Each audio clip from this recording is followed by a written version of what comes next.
దుర్బుద్ధి అనే చందమామ కథ చెప్పుకుందాం. చీనా దేశంలో నలుగురు అన్నదమ్ములు ఉండేవారు. వారిలో పెద్దవాడికి రాజకుమార్తెతోనూ, రెండో వాడికి సేనాపతి కుమార్తెతోనూ, మూడో వాడికి మంత్రి కుమార్తెతోనూ పెళ్లి నిశ్చయమైంది. నాలుగో వాడికి పెళ్లి ఆలోచనే లేకపోయింది. పెళ్లి మాట ఎత్తితే వాడు, నేను పెళ్లాడితే ఏ గంధర్వ స్త్రీను పెళ్లాడతాను అనేవాడు. అన్నలు వాణ్ణి చూసి నవ్వేవారు. 3 వివాహాలు రాజభవనంలో ఒకేసారి జరిగాయి. ఆ పెళ్లిల వైభవము, ఆర్భాటము చూస్తే నాలుగో వాడికి అక్కడ తనకు స్థానం లేదనిపించింది. ఆ జనాన్ని, కోలాహలాన్ని భరించలేక ప్రశాంతంగా ఉండే పొలాలకేసి బయలుదేరాడు. వాడు ఒక వంతెన వద్దకు వచ్చి పిట్టగోడ మీదుగా వంగి కింద పారే నీటిని చాలాసేపు చూసి కదలడానికి నిటారుగా నిలబడేసరికి వాడికి తన సమీపంలో ఒక అపూర్వ సుందరి కనిపించింది. అంత అందగత్తలు స్వర్గంలో కూడా ఉండరని, ఆమె తప్పక దేవతా స్త్రీ అయి ఉంటుందని వాడు అనుకున్నాడు. ఆమె ముతక బట్టలు కట్టుకొని ఉన్నప్పటికీ వాడు సంకోచించకుండా, నన్ను పెళ్లాడతావా అని ఆమెను అడిగాడు. ఆమె సరేననేసరికి వాడికి పట్టరాని ఆనందం కలిగింది. ఆమె ఎంత దూరమైనా నడవగల పల్లెటూరి మనిషిలాగా ఉన్నప్పటికీ ఆమెను మేనాలో తీసుకుపోదలచి వాడు ఆమెను అక్కడే ఉండమని రాజభవనానికి పరిగెత్తుకుపోయి, నాకు భార్య దొరికింది అని కేకలు పెట్టాడు.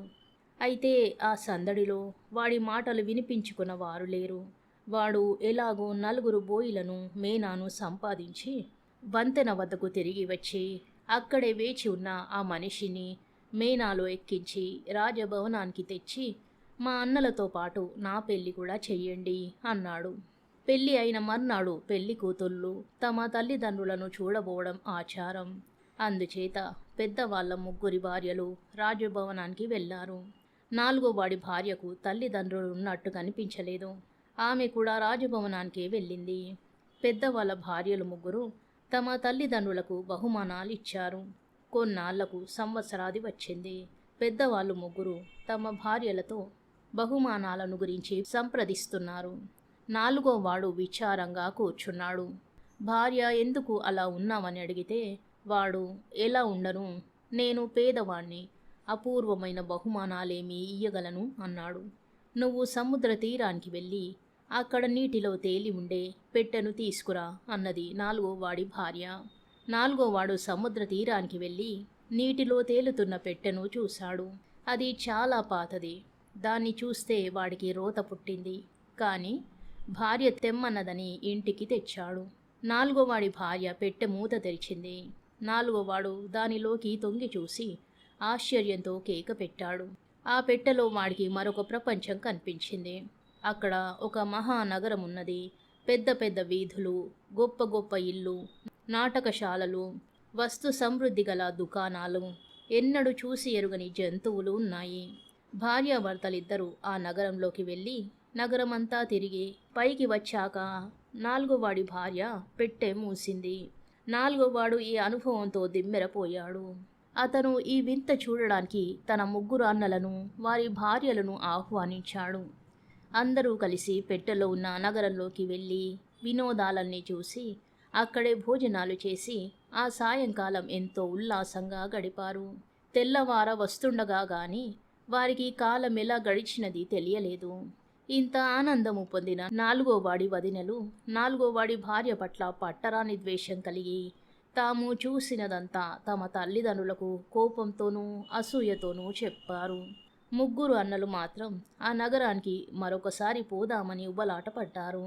అయితే రాజు వారిని వద్దని తానే ఆ నగరాన్ని చూడ నిశ్చయించాడు. ఇంత గొప్ప వింత మామూలు మనుషుల వద్ద ఉండరాదనుకున్నాడు. ఈ పెట్టె యుద్ధ సమయంలో నాకు ఎంతైనా పనికి వస్తుంది. ఆ మాయా నగరంలో ఉండే రాజుకు సేన ఉండే ఉంటుంది. యుద్ధాలలో జయించడానికి నేను ఆ సేనను అరువు తీసుకోవచ్చు అనుకున్నాడు సేనాపతి. అలాంటి నగరంలో ధనికులు అనేక మంది ఉంటారు. రాజు తరఫున నేను వారిపై పన్నులు వేసి వసూలు చేసి అందులో కొంత సొంతానికి ఉంచుకోవచ్చు అనుకున్నాడు మంత్రి. వాళ్ళు 3 ఆ పెట్టె నుంచి ఎలా లాభం పొందాలో నిర్ణయించుకొని దాన్ని చూడవచ్చారు. 3 పథకాలు వేసుకున్నారు. కానీ ముగ్గురి పథకాలలోకి చాలా సూటి అయినది రాజు పథకం. రాజును మించిన వైభోగం గలవాళ్ళు దండనార్హులు. అందుచేత తాను నాలుగో వాణ్ణి, వాడి భార్యను రాజద్రోహ నేరానికి తలలు తీయించవచ్చు. సేనాపతి తన సేనను పంపకం చేసి నాలుగో వాణ్ణి, వాడి భార్యను హత్య చేయించాలనుకున్నాడు. వాళ్ళ మీద ఏదో ఒక నేరం ప్రచారం చేస్తే వాళ్ళను దేశ బహిష్కారం చేసి తిరిగి రాకుండా దూరదేశానికి పంపవచ్చునని మంత్రి అనుకున్నాడు.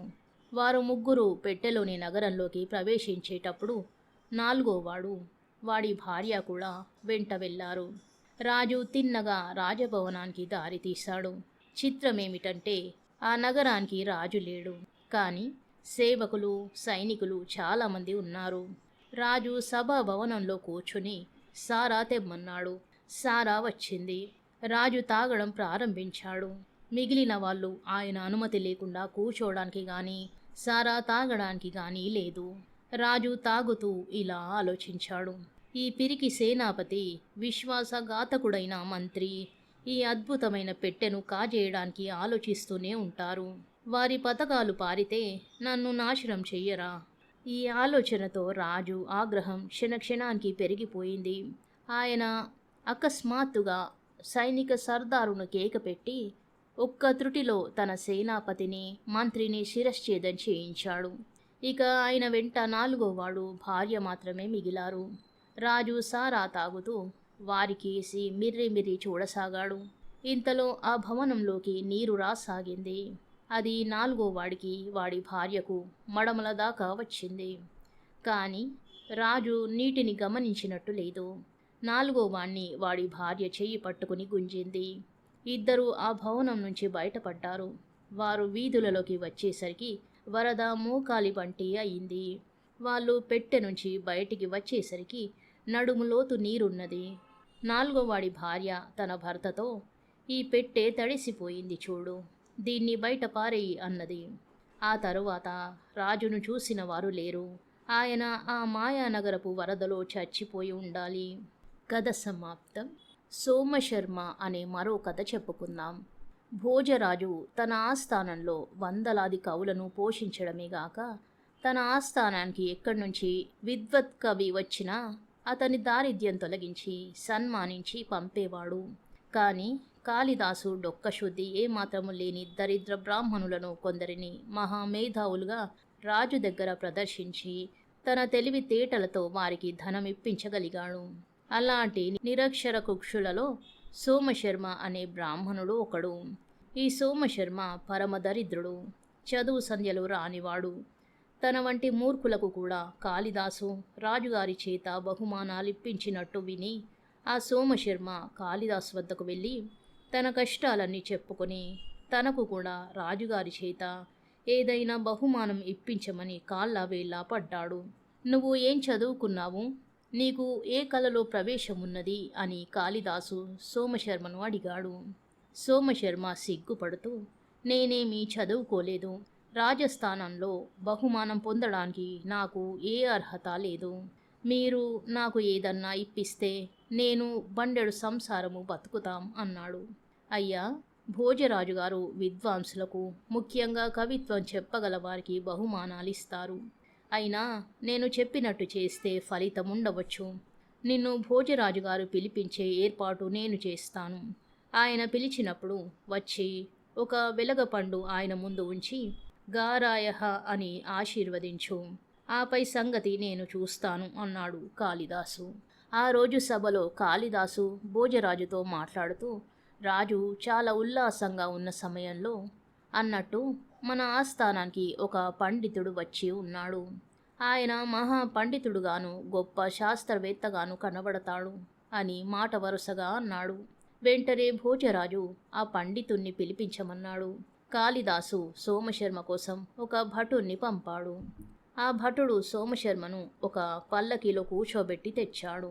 పల్లకీ నుంచి దిగుతుండగా సోమశర్మకు ఆ సమీపంలో ఒక ఒంటె కనిపించింది. ఎన్నడూ ఒంటెను చూసి ఉండని సోమశర్మ అది ఏ జంతువు అని అక్కడ ఉన్నవారిని అడిగాడు. అది ఉష్ణం అని వాళ్ళు చెప్పారు.